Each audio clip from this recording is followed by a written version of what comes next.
آج میں گفتگو کا آغاز ایک ایسے شخص کے ذکر سے کروں گا جس کی تصویر آپ کو نظر آئے گی اسکرین پہ، اور اس کے گلے میں بندوق بھی لٹکی ہوئی ہے. لیکن ذرا اگر آپ غور کریں تو بندوق کے پیچھے آپ کو ایک بچہ بھی نظر آئے گا، اور یہ سندھ کے علاقے کشمور کے ایک اسکول ٹیچر کی تصویر ہے،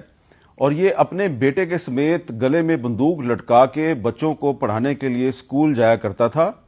اور مقصد یہ تھا کہ خود کو اور اپنے بیٹے کو ڈاکوؤں سے بچا سکے. اور خیر خیریت سے اسکول پہنچے، وہاں پہ اپنی جو ذمہ داری ہے ادا کرے اور خیر خیریت سے واپس اپنے گھر آئے.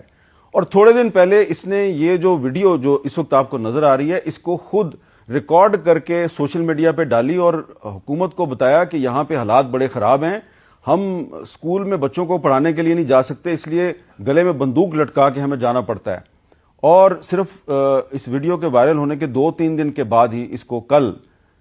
ڈاکوؤں نے گولی مار کے شہید کر دیا. تو یہ جو اسکول ٹیچر ہے، اس کا نام تھا اللہ رکھیو نندوانی،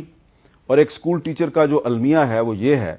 کہ وہ بچوں کو تعلیم دینے کے لیے اسکول جانا چاہتا ہے، لیکن ریاست اس کو تحفظ نہیں دے رہی، اور پولیس جو ہے وہ غیر فعال ہے، افیکٹو نہیں ہے بہت سے پاکستان کے علاقوں میں. اور یہ جو المیہ ہے، اس المیہ کو آپ کے نوٹس میں لانا اس لیے ضروری ہے کہ آپ میں سے اکثر لوگ جو ہیں وہ یہ سمجھتے ہیں کہ پاکستان میں انصاف جو ہے وہ سب کو مل رہا ہے، لیکن انصاف کسی کسی کو مل رہا ہے. تو بس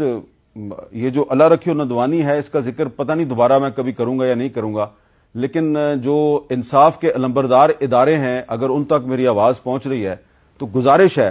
کہ اس شخص کو بھی انصاف دینا آپ کی ذمہ داری ہے.